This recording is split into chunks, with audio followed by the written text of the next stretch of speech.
سبحان اللہ ما اجملک ما حسنک ما اکملک نحمدہ ونصلی علی رسولہ النبی الکریم الامین اما بعد فاعوذ باللہ السمیع العلیم من الشیطان الرجیم بسم اللہ الرحمن الرحیم قال اللہ تبارک و تعالی فی القرآن الحکیم ان اللہ وملائکتہ یصلون علی النبی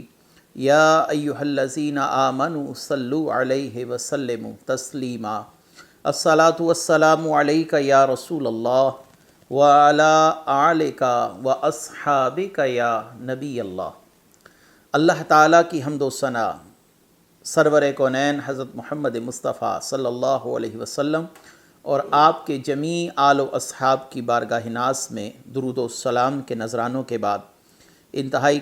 عزت اور احترام کے لائق سامعین ذی وقار میرے دینی اور یقینی دوستو، بزرگوں اور بھائیوں، سرور کونین حضرت محمد مصطفیٰ صلی اللہ علیہ وسلم کی سیرت مبارکہ کے دروس کے تسلسل کے ساتھ ایک مرتبہ پھر حاضر خدمت ہے، اور آج اسی تسلسل کو آگے لیے بڑھیں گے۔ نبی کریم صلی اللہ علیہ وآلہ وسلم نے اپنے آخری حج مبارک سے مدینہ کی طرف رخت سفر باندھا اور مدینہ طیبہ کی طرف آپ صلی اللہ علیہ وسلم تشریف لائے، اور حضرت علی رضی اللہ تعالی عنہ رضی اللہ تعالی عنہ کو اسی اثناء میں 10 ہجری ماہ رمضان میں آپ صلی اللہ علیہ وسلم نے 300 شہ سواروں کا قافلہ دے کر دوسری بار یمن روانہ کیا، اور یہ یمن کا وہ علاقہ ہے جس کو مزحج کہا جاتا ہے۔ مزحج کہا جاتا ہے۔ نبی کریم صلی اللہ علیہ وآلہ وسلم نے حضرت علی رضی اللہ تعالیٰ عنہ کو چند وصیتیں ارشاد فرما کر یمن کی طرف روانہ کیا۔ اے علی، اب آپ اپنی منزل کی طرف روانہ ہو جائیں، دائیں بائیں کسی چیز کی طرف التفات نہ کیجیے گا، یعنی جس مقصد کے لیے بھیجا جا رہا ہے اسی مقصد پر آپ اپنی توجہ مرکوز رکھیے گا۔ آپ نے عرض کی یا رسول اللہ، اس سفر میں میرا طرز عمل کیسا ہو، یعنی میں اپنے دشمن کے ساتھ کیسا معاملہ کروں؟ تو نبی کریم صلی اللہ علیہ وآلہ وسلم نے ارشاد فرمایا کہ جب آپ اس قوم کے علاقے میں پہنچیں تو جب تک آپ ان کے ساتھ جنگ شروع نہ کر دیں تو آپ ان پر حملے میں پہل نہ کریں، اور اگر آپ پر حملہ کریں تو اس وقت تک کوئی جوابی کارروائی نہ کریں جب تک آپ کے لشکر کا کوئی مجاہد شہید نہ ہو جائے۔ اگر وہ آپ کے کسی مجاہد کو شہید کر دیں تو پھر بھی صبر و تحمل سے کام لیں، اور یہ اعلان کریں کہ اے قوم، کیا تم لا الہ الا اللہ کہنے کے لیے تیار ہو؟ اگر وہ اس بات میں جواب دیں تو پھر ان سے دریافت کریں کہ کیا تم نماز پڑھنے کے لیے آمادہ ہو؟ اگر وہ اس کا بھی جواب اس بات میں دیں تو پھر ان سے سوال کرو کہ تم اپنے اموال صدقہ و زکوٰۃ دینے کے لیے تیار ہو، تاکہ تمہارے صدقات و خیرات کو تمہارے فقراء و مساکین میں تقسیم کر دیا جائے۔ اگر وہ یہ بھی تسلیم کر لیں تو پھر ان سے کسی قسم کا تعارض نہ کیا جائے، نہ ان سے مزید کسی چیز کا مطالبہ کیا جائے۔ خدا کی قسم، اگر اللہ تعالیٰ آپ کے ہاتھ پر ایک آدمی کو بھی ہدایت عطا فرما دے تو یہ سعادت ان تمام چیزوں سے بہتر ہے جن پر سورج طلوع اور غروب ہوتا ہے۔ سیدنا علی کرم اللہ وجہہ الکریم بحسب حکم مصطفیٰ صلی اللہ علیہ وسلم 300 شہ سواروں کے ساتھ سرزمین مزحج کی طرف روانہ ہوئے۔ وہاں پہنچ کر اپنے سواروں کو ادھر ادھر بھیجا، اور جب وہ واپس آئے تو ان کے ساتھ ہمراہ اموال، غنیمتیں، عورتیں، بچے، اونٹ، بکریوں، دیگر اشیاء تھیں۔ یہ پہلا فوجی دستہ تھا جو اس علاقے میں وارد ہوا۔ سیدنا علی کرم اللہ وجہہ الکریم نے بریدہ بن حصیب رضی اللہ تعالیٰ عنہ کو ان اموال غنیمت پر ناظم کیا، یعنی ان کے انتظامات سیدنا بریدہ رضی اللہ تعالیٰ عنہ کو سونپ دیے گئے۔ پھر آپ کی ملاقات اس علاقے کے ایسے گروہ سے ہوئی تھی، آپ نے انہیں اسلام قبول کرنے کی دعوت دی، لیکن انہوں نے اسلام کی دعوت قبول کرنے سے انکار کر دیا۔ اسلامی لشکر پر تیروں اور پتھروں کی بوجھاڑ شروع کر دی گئی۔ آپ اپنے مجاہدین کو صف بندی کا حکم دے کر اس لشکر کا پرچم مسعود بن سنان رضی اللہ تعالیٰ عنہ کو تھما دیتے ہیں، اور اپنے شہ سواروں سمیت ان پر حلہ بول دیا، حملہ کر دیا، ایک ہی لمحے میں ان کے 20 آدمی لقمۂ اجل بن گئے۔ بقیہ لوگوں نے راہ فرار اختیار کی، لیکن آپ نے ان کا تعاقب نہیں کیا، بلکہ انہیں اسلام قبول کرنے کی دوبارہ دعوت دی۔ اب انہوں نے اس دعوت کو قبول کر لیا، اور ان کے بہت سے رؤساء نے آپ کے دست مبارک پر اسلام کی بیعت کی۔ ان کی بیعت کرنے والے سرداروں نے کہا کہ ہمارے جو لوگ پیچھے رہ گئے ان کی طرف سے ہم بھی اسلام کی بیعت کرتے ہیں، ہمارے سارے اموال آپ کے سامنے ہیں، ان میں سے اللہ تعالیٰ کا جو حصہ ہے وہ آپ لے لیجئے۔ سیدنا علی کرم اللہ وجہ الکریم نے تمام اموال غنیمت کو ایک جگہ جمع کیا، پھر ان کو 5 حصوں میں تقسیم کیا، اور قرعہ اندازی کی۔ جس حصے پر قرعہ نکلا اسے خمس قرار دیا، 5واں حصہ۔ یہ رسول اللہ صلی اللہ علیہ وسلم کی صوابدید پر ہے کہ آپ اس حصے کے ساتھ کیا معاملہ فرماتے ہیں، اور اس خمس میں سے کسی مجاہد کو کوئی حصہ نہیں دیا گیا۔ لوگوں نے حضرت علی رضی اللہ تعالیٰ عنہ سے اپنے حصے کا مطالبہ کیا، لیکن حضرت علی رضی اللہ تعالیٰ عنہ نے کسی بھی فرد، کسی بھی صحابی کو اس خمس میں سے حصہ نہ دیا۔ یہ خمس کے متعلق حضرت علی رضی اللہ تعالیٰ عنہ کا کہنا یہ تھا کہ میں بارگاہ رسالت میں پیش کروں گا۔ نبی کریم صلی اللہ علیہ وسلم حج ادا کرنے کے لیے مکے میں تشریف لانے والے ہیں، وہاں حاضر ہو کر شرف زیارت سے بہرہ مند بھی ہوں گا، اور نبی کریم صلی اللہ علیہ وسلم کی منشا اور مرضی کے مطابق اس میں سے تقسیم کیا جائے گا جیسے آپ فرمائیں گے۔ اس خمس میں یمنی کپڑوں کی کئی چادریں بھی تھیں، مال غنیمت میں اونٹ بھی تھے۔ ان کے اموال سے بطور صدقہ اور زکوٰۃ کے لیے جو اونٹ یا دیگر اموال وصول کیے گئے وہ بھی ہمراہ تھے۔ حضرت علی رضی اللہ تعالیٰ عنہ بڑی تیزی سے اپنے ساتھیوں سے پہلے بارگاہ رسالت صلی اللہ علیہ وسلم میں حاضر خدمت ہوئے۔ حضرت ابو رافع کو اپنے لشکر اور اموال خمس کی نگرانی کی ذمہ داری تفویض فرما دی۔ سیدنا علی کرم اللہ وجہ الکریم اپنے ساتھیوں کو صدقہ کے اونٹوں پر سواری کرنے کی بھی اجازت نہیں دیتے تھے۔ آپ کے مکہ روانہ ہونے کے بعد لوگوں نے ابو رافع سے مطالبہ کیا کہ انہیں احرام باندھنے کی چادریں اسی مال خمس میں سے دی جائیں، تو ابو رافع نے یہ چادریں ان لوگوں کو 2 چادریں اپنی ثوابدید پر دے دی، حالانکہ حضرت سیدنا علی کرم اللہ وجہ الکریم نے اس معاملے سے منع فرمایا تھا اور کہا تھا کہ یہ رسول اللہ صلی اللہ علیہ وسلم کی ثوابدید پر معاملہ ٹھہرے گا۔ یہ لوگ جب حدود مکہ کے اندر داخل ہوئے تو حضرت علی رضی اللہ تعالیٰ عنہ نے انہیں دیکھا کہ انہوں نے خمس کے مال میں سے اپنے بدنوں پر 2 چادریں اوڑھ رکھی ہیں،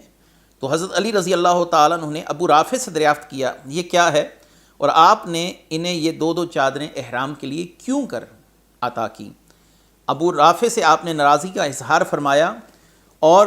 فرمایا کہ جب میں نے آپ سے اس بات کو پہلے ہی کہہ دیا تھا کہ ان اموال کی تقسیم کا دار و مدار رسول اللہ صلی اللہ علیہ وسلم کی مرضی پر ہے، تو آپ کو از خود ان صحابہ کرام میں ان چادروں کو تقسیم نہیں کرنا چاہیے تھا۔ ابو رافع جب نبی کریم صلی اللہ علیہ وآلہ وسلم کی بارگاہ میں حاضر ہوئے، اس سے پہلے حضرت علی رضی اللہ تعالیٰ عنہ ان تمام صحابہ کرام سے یہ احرام کی چادریں واپس لے چکے تھے۔ یہ وہ معاملہ تھا جس کے متعلق حضرت علی رضی اللہ تعالیٰ عنہ کے متعلق دلوں میں صحابہ کرام کے کچھ ایسے جذبات پیدا ہو گئے کہ وہ حضرت علی سے متنفر ہو گئے۔ حضرت علی رضی اللہ تعالیٰ عنہ کی شکایات کے دفتر کھول دیے گئے، نبی کریم صلی اللہ علیہ وسلم نے آپ کو یاد فرمایا اور آپ صلی اللہ علیہ وآلہ وسلم نے معاملے کی وضاحت چاہی۔ حضرت علی رضی اللہ تعالیٰ عنہ نے جواب دیا کہ یا رسول اللہ صلی اللہ علیہ وآلہ وسلم، میں نے مال خمس کو محفوظ رکھا تاکہ رسول اللہ صلی اللہ علیہ وسلم کی بارگاہ میں پیش کیا جائے اور حضور صلی اللہ علیہ وسلم جس طریقے سے مناسب سمجھیں اس مال کو تقسیم کیا جائے۔ یہ ہے وہ سارا معاملہ۔ مجھے آپ کو یہ جو تمام معاملہ بتانے کی ضرورت پیش آئی کیونکہ آگے چل کر ایک اہم معاملہ ہے جس سے صحابہ کرام کی خلافت پر بہت ہی بڑا اعتراض قائم کیا جاتا ہے۔ تو ارکان حج ادا کرنے کے بعد جب رہبر نوع انسانی صلی اللہ علیہ وسلم اپنے جملہ جانثاروں کے ہمراہ مدینہ طیبہ کی طرف مراجعت فرما رہے تھے، لوٹ رہے تھے، تو غدیر خم جو کہ مکہ اور مدینہ کے درمیان ایک مقام ہے اور مقام جحفہ سے صرف 2 میل دور ہے۔ اچھا، یہ مقام ایسا مقام ہے جہاں سے تمام اطراف کی طرف راستے نکلتے ہیں۔ وہ لوگ جو رسول اللہ صلی اللہ علیہ وسلم کے ساتھ مدینے سے آئے تھے وہ تو رسول اللہ صلی اللہ علیہ وسلم کے ساتھ مدینے ہی واپس لوٹیں گے، لیکن جو دیگر علاقوں سے آئے تھے وہ اسی مقام سے جدا ہو جائیں گے، اپنے اپنے گھروں کی راہ لیں گے، اپنے اپنے علاقوں کی طرف اسی مقام غدیر خم سے انہوں نے روانہ ہونا تھا۔ یہ ایسا مقام تھا جہاں سے ہر اطراف کی طرف راستے جاتے تھے۔ حجۃ الوداع کی سعادت رسول اللہ صلی اللہ علیہ وسلم کی معیت میں پانے کے بعد جزیرہ عرب کے گوشے گوشے سے آئے ہوئے لوگ اسی مقام سے آپ رسول اللہ صلی اللہ علیہ وسلم سے رخصت چاہتے تھے۔ نبی کریم صلی اللہ علیہ وسلم نے اسی مرکزی مقام پر جو سیدنا علی کرم اللہ وجہہ الکریم کے لیے صحابہ کرام کے دل میں کچھ خیالات پیدا ہو گئے تھے اور غلط فہمیاں پیدا ہوئی تھیں، ان کا ازالہ کرنا ضروری سمجھا۔ آپ صلی اللہ علیہ وآلہ وسلم نے تمام لوگوں کے لیے مؤذن کو حکم دیا کہ وہ تمام لوگوں کو اکٹھا کریں، اس سے پہلے کہ لوگ کہیں بکھر جائیں۔ حضرت علی رضی اللہ تعالیٰ عنہ کے متعلق جو دلوں میں غلط فہمیاں ہیں، اس مال خمس کو لے کر ان غلط فہمیوں کا ازالہ کرنا رسول اللہ صلی اللہ علیہ وسلم نے اس مقام پر ضروری سمجھا۔ تو آپ صلی اللہ علیہ وسلم نے تمام افراد کو اکٹھا کیا، اور اکٹھا کرنے کے بعد یہ 18 ذی الحج کا مہینہ ہے، اور سیدنا علی کرم اللہ وجہہ الکریم کے فضل، کمال، امانت، دیانت، عدل، انصاف، اس کی شہادت دینا مقصود ہے کہ حضرت علی رضی اللہ تعالیٰ عنہ کے ساتھ جو محبت کا تعلق ہے اس میں کسی قسم کی کوئی کمی واقع نہ ہو، اور حضرت علی رضی اللہ تعالیٰ عنہ کی ذات والا صفات کے متعلق جو غلط فہمیاں جس صحابی کے دل میں پیدا ہوئی ہیں ان غلط فہمیوں کو دور کیا جا سکے۔ تو نبی کریم صلی اللہ علیہ وآلہ وسلم نے اس مقام پر کیا فرمایا؟ آپ نے فرمایا یا بریدۃ الست اولی بالمؤمنین من انفسہم، اے بریدہ کیا میں تمام لوگوں سے زیادہ ان کی جانوں سے زیادہ ان کے قریب نہیں ہوں؟ قلت بلی، انہوں نے کہا بے شک یا رسول اللہ صلی اللہ علیہ وآلہ وسلم۔ تو آپ صلی اللہ علیہ وآلہ وسلم نے فرمایا من کنت مولاہ فعلی مولا، جس کا میں مولا ہوں اس کے علی مولا ہیں۔ یہاں پر مولا بمعنی محبوب، دوست ہے، اور وہ صحابہ اکرام جن کے دلوں میں حضرت علی رضی اللہ تعالیٰ عنہ کے لیے غلط فہمیاں پیدا ہو گئی تھیں، یہ حکم نبوی صلی اللہ علیہ وسلم سننے کے بعد وہ فرماتے ہیں کہ ہمارے دلوں میں حضرت علی رضی اللہ تعالیٰ عنہ کی محبت ایسی گھر کر گئی کہ ہمیں حضرت علی رضی اللہ تعالیٰ عنہ بہت زیادہ محبوب نظر آنے لگے۔ یہ روایت اہل سنت کی متعدد کتابوں میں موجود ہے، اس کی سند جید ہے، سند بھی صحیح ہے۔ اب ہمارے ہاں اور روافظ کے ہاں اس مقام پر ایک اختلاف ہے کہ ان کے ہاں مولا کا جو مطلب ہے وہ آقا ہے، سردار ہے، اور گویا کہ ان کے نظریے کے مطابق اس مقام پر رسول اللہ صلی اللہ علیہ وسلم نے حضرت علی کرم اللہ وجہہ الکریم کے خلیفہ بلا فصل ہونے کا اعلان فرمایا ہے۔ تو یہ وہ اہم معاملہ ہے جہاں سے اختلاف پیدا ہو جاتا ہے، اور یہ اختلاف پھر آگے چل کر انتہائی سنگین صورتحال جو ہے وہ بن جاتی ہے۔ یاد رکھیے کہ اس حدیث مبارکہ سے اہل سنت کے ہاں معنی مولا کا محبوب، دوست اور قریبی ہونا ہے، جبکہ روافظ کے ہاں اس حدیث میں حضرت علی رضی اللہ تعالیٰ عنہ کو مولا کہنے کا مطلب آپ کی خلافت بلا فصل کا اعلان کرنا ہے۔ اگر حضرت علی رضی اللہ تعالیٰ عنہ خود اس حدیث سے اسی مفہوم کو سمجھتے کہ میری خلافت بلا فصل کا اعلان مقام غدیر خم پر کر دیا گیا ہے، تو پھر جب صحابہ کرام میں اختلاف ہوا کہ مہاجرین میں سے کسی شخص کو خلیفہ ہونا چاہیے رسول اللہ صلی اللہ علیہ وسلم کے ظاہری وصال کے بعد، یا انصار میں سے کسی شخص کو رسول اللہ صلی اللہ علیہ وسلم کے بعد خلیفہ ہونا چاہیے، تو حضرت علی رضی اللہ تعالیٰ عنہ اس حدیث کو بطور دلیل پیش کرتے کہ اختلاف کی کوئی وجہ ہی نہیں ہے۔ جب رسول اللہ صلی اللہ علیہ وسلم مقام غدیر خم پر ہزاروں لاکھوں کے مجمع میں میری خلافت بلا فصل کا اعلان کر چکے ہیں، تو پھر مجھے خلیفہ بنانے کا کیوں نہیں سوچا جا رہا، یا مجھے خلافت بلا فصل کیوں نہیں دی جا رہی؟ ایک بات تو یہ ہے، یہاں پر رافضی یہ کہیں گے کہ حضرت علی رضی اللہ تعالیٰ عنہ نے معاذ اللہ تقیہ کیا اور خاموش رہے۔ میں اس بات کا بھی رد کرتا ہوں کہ رسول اللہ صلی اللہ علیہ وسلم کی بات کو اسی طرح صحابہ کرام اہمیت دے رہے تھے اس موقع پر بھی، جیسا کہ رسول اللہ صلی اللہ علیہ وسلم کی حیات ظاہری میں رسول اللہ صلی اللہ علیہ وسلم کی بات کو حرف آخر سمجھا جاتا تھا۔ دلیل کیا ہے کہ جب مہاجرین و انصار میں اختلاف واقع ہوا کہ خلیفہ مہاجرین سے ہوگا یا انصار سے ہوگا، تو حضرت ابو بکر صدیق نے رسول اللہ صلی اللہ علیہ وسلم کی ہی حدیث بیان کی تھی، الائمۃ من قریش۔ رسول اللہ صلی اللہ علیہ وسلم نے فرمایا خلیفہ صرف قریش میں سے ہوگا۔ یہ حدیث سننے کے بعد انصار اپنے دعوے سے دستبردار ہو گئے، اور کسی نے حضرت ابو بکر صدیق رضی اللہ تعالیٰ عنہ کی اس پیش کردہ دلیل کے اوپر کوئی اعتراض وارد نہیں کیا، کیونکہ یہ حکم مصطفیٰ صلی اللہ علیہ وسلم تھا۔ تو کیا وجہ ہے کہ جب حکم مصطفیٰ سن کر صحابہ کرام خاموشی اختیار کر رہے ہیں، حضرت علی رضی اللہ تعالیٰ عنہ اس موقع پر حکم مصطفیٰ کو بیان نہیں کر رہے ہیں؟ اور دوسری بات، جب رسول اللہ صلی اللہ علیہ وسلم کے وصال کا وقت قریب آیا تو حضرت ابن عباس رضی اللہ تعالیٰ عنہ نے حضرت علی رضی اللہ تعالیٰ عنہ سے فرمایا کہ اے علی، آپ رسول اللہ صلی اللہ علیہ وسلم سے خلافت کو طلب کیجئے، کہ رسول اللہ صلی اللہ علیہ وسلم اپنے بعد آپ کے لیے خلافت جو ہے اس کا اعلان فرمائیں۔ حضرت علی رضی اللہ تعالیٰ عنہ نے فرمایا کہ اگر رسول اللہ صلی اللہ علیہ وسلم نے انکار فرما دیا، میں اس بات سے ڈرتا ہوں پھر ہمیں خلافت نہیں ملے گی۔ یہ جو بات ہے کہ اگر رسول اللہ صلی اللہ علیہ وسلم نے انکار فرما دیا، اس کا مطلب ہے کہ حضرت علی ہوں یا ابن عباس ہوں، صحابہ کرام من کنت مولاہ فعلی مولا سے حضرت علی رضی اللہ تعالیٰ عنہ کی خلافت بلا فصل پر دلیل نہیں پکڑتے تھے۔ اور وہ جو واقعہ ہوا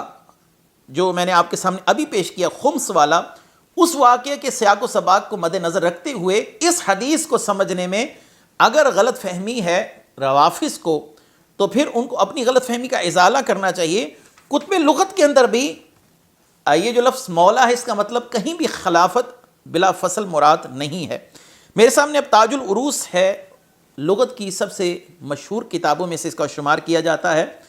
اور یہاں پر مولا کے جو معنی ہیں وہ ذرا سن لیجئے۔ المولا المالک، العبد المعتق،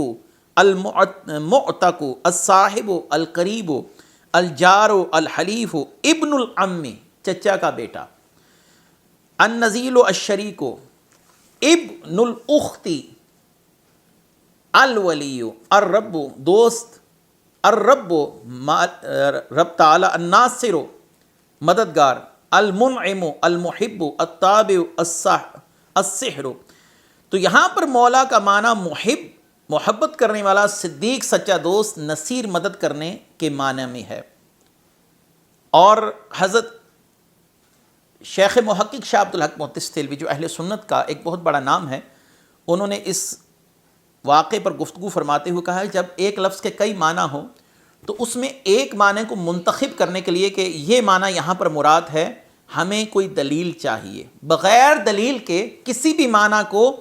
اپنی مرضی سے منتخب کرنا، یہ شریعت کے قواعد و ضوابط سے نابلدی ہے، جہالت ہے اور بغاوت ہے۔ تو یہاں پر شیخ محقق کی یہ گفتگو بھی بڑی قابل غور ہے۔ بالفرض یہاں پر خلیفہ بلا فصل مراد بھی ہو، یہاں اس لغت کے اندر ایک لفظ ایسا ہو جسے خلافت بلا فصل کا اثبات ہوتا ہو، تو اتنے معنوں کے اندر مشترک لفظ میں خلافت بلا فصل کا انتخاب کرنا یہ کیسے ممکن ہوگا جبکہ آپ کے پاس اس معاملے کے اندر کوئی دلیل بھی موجود نہ ہو؟ تو یہاں پر اولا قریبی کے معنی میں بھی ہے اور نزدیکی کے معنوں میں بھی ہے۔ آگے چلتے ہیں۔ حضرت حسن رضی اللہ تعالیٰ عنہ کے بیٹے حسن المثنی، آپ سے اس حدیث کی تعبیر اور تشریح چاہی گئی، من کنت مولاہ فعلی مولا، اس کا معنی کیا ہے؟ کیا اس سے معنی امامت و خلافت ہے؟ خون مولا علی کرم اللہ وجہہ الکریم، آپ فرماتے ہیں یا پھر یہ اگر اس سے امامت اور خلافت مراد ہوتی تو پھر یوں کہا جاتا یا ایھا الناس ھذا وال بعدی والقائم علیکم بعدی فاسمعوا لہ واطیعوا، اے لوگو میرے بعد یہ علی المرتضیٰ تمہارے والی ہوں گے، میرے بعد یہ تمہارے امور کے ناظم ہوں گے، ان کا حکم سننا، ان کی اطاعت بجا لانا۔ بہرحال رسول اللہ صلی اللہ علیہ وسلم جب حجۃ الوداع سے مراجعت فرما کر مدینہ طیبہ تشریف لائے تو اس روز ذوالحجہ کی 25 تاریخ تھی اور 10 ہجری تھی، اور اسی اثنا میں حضرت لشکر اسامہ یعنی اسامہ بن زید رضی اللہ تعالیٰ عنہ کو حکم دیا گیا وہ اکابر صحابہ کا لشکر جرار لے کر مملکت روم کی طرف چہل قدمی کریں، اس طرف آپ اپنے لشکر کو لے کر چلیں۔ یہ رسول اللہ صلی اللہ علیہ وسلم کی حیات مقدسہ کے ان آخری اہم فیصلوں میں ہے جس کے اثرات آپ آگے چل کر سماعت کریں گے۔ ماہ محرم اور ماہ سفر حضور صلی اللہ علیہ وسلم نے مدینہ طیبہ میں ہی بسر کیے، اور انہی ادوار میں رسول اللہ صلی اللہ علیہ وسلم کا ایک مشہور معاملہ کہ آپ ایک دفعہ شہدائے احد کی قبروں پر تشریف لے کر گئے، اور وہاں پر آپ نے ایک بہت ہی خوبصورت خطبہ ارشاد فرمایا۔ آپ نے لوگوں سے گفتگو کرتے ہوئے شہدائے احد کی قبروں پر یہ گفتگو فرمائی ہے، اور یہ حدیث صحیح بخاری میں موجود ہے۔ آپ نے فرمایا انی بین ایدیکم فرۃ وانا علیکم شہید وان موعدکم الحوض وانی لانظر الیہ من مقامی ھذا وانی قد اوتیت مفاتیح خزائن الارض وانی لست اخشی علیکم ان تشرکوا بعدی ولکن اخشی علیکم الدنیا ان تنافسوا فیہا فتہلکوا کما ہلک من قبلکم۔ میں تمہارا پیش رو ہوں، یعنی تم سے آگے جانے والا ہوں۔ میں تم پر گواہی دوں گا، تمہاری اور میری ملاقات حوض کوثر پر ہوگی۔ میں یہاں بیٹھا ہوں، حوض کوثر کو دیکھ رہا ہوں، مجھے زمین کے خزانوں کی کنجیاں عطا کی گئیں، اور مجھے تمہارے بارے میں یہ اندیشہ نہیں کہ تم میرے بعد شرک کرو گے، لیکن مجھے یہ خوف ضرور ہے کہ تم دنیا حاصل کرنے میں ایک دوسرے سے سبقت لے جانا چاہو گے اور ہلاک ہو جاؤ گے جس طرح تم سے پہلی قومیں ہلاک ہوئیں۔ نبی کریم صلی اللہ علیہ وآلہ وسلم کا یہ خطبہ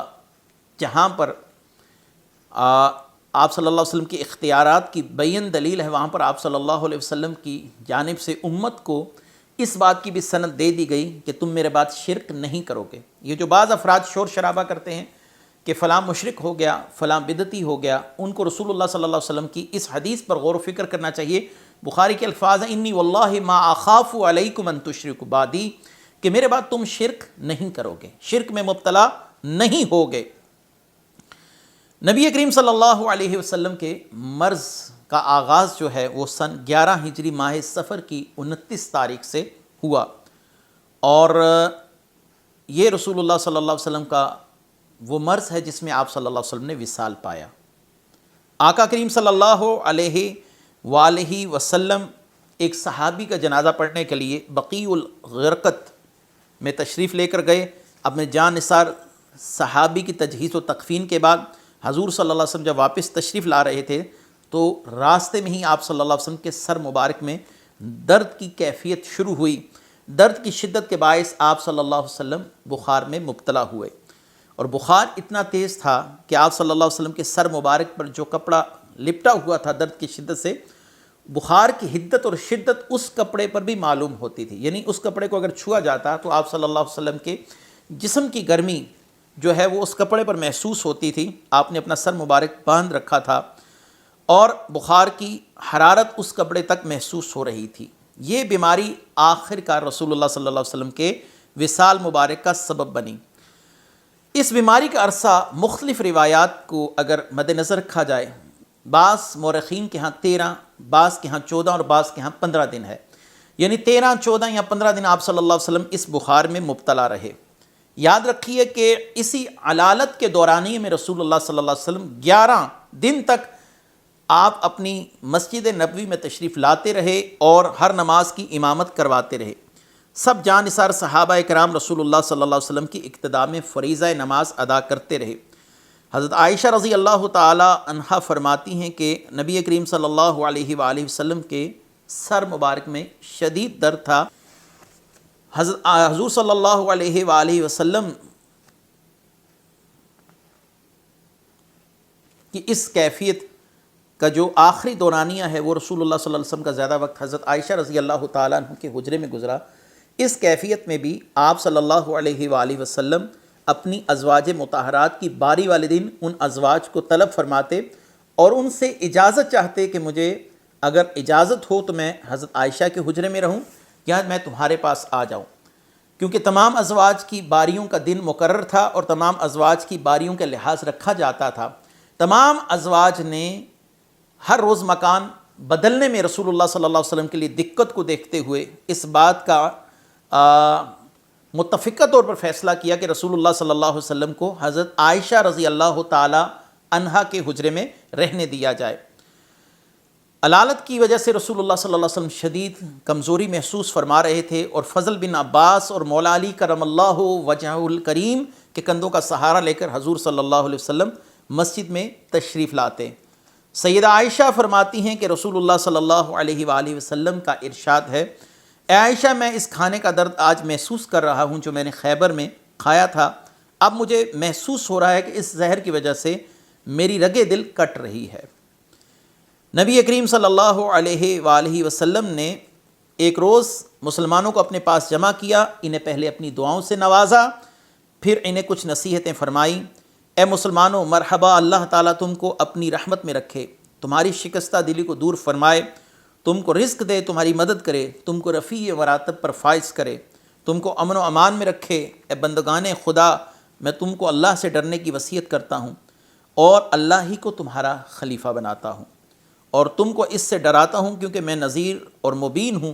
دیکھنا اللہ کی بستیوں میں سے اس کے بندوں کے ساتھ غرور اور نخوت مت اختیار کرنا۔ اللہ تعالیٰ نے مجھے اور تمہیں حکم دیا ہے کہ یہ آخرت کا گھر ہم مخصوص کر دیں گے اس کی نعمتوں کو ان لوگوں کے لیے جو خواہش نہیں رکھتے زمین میں بڑا بننے کی اور نہ فساد برپا کرنے کی، اور اچھا انجام پرہیزگاروں کے لیے ہے۔ تو یہ رسول اللہ صلی اللہ علیہ وآلہ وسلم کے وصال مبارک سے چند دن پہلے کی گفتگو ہے۔ اس کے بعد رسول اللہ صلی اللہ علیہ وسلم کے وصال مبارک کی کیفیات ہیں، اور پھر لشکر اسامہ کی واپسی کا واقعہ ہے۔ انشاءاللہ العزیز وہ ہم اپنے اگلے درس میں تفصیل کے ساتھ بیان کریں گے۔ وآخر دعوانا ان الحمد للہ رب العالمین۔ سبحان اللہ ما اجل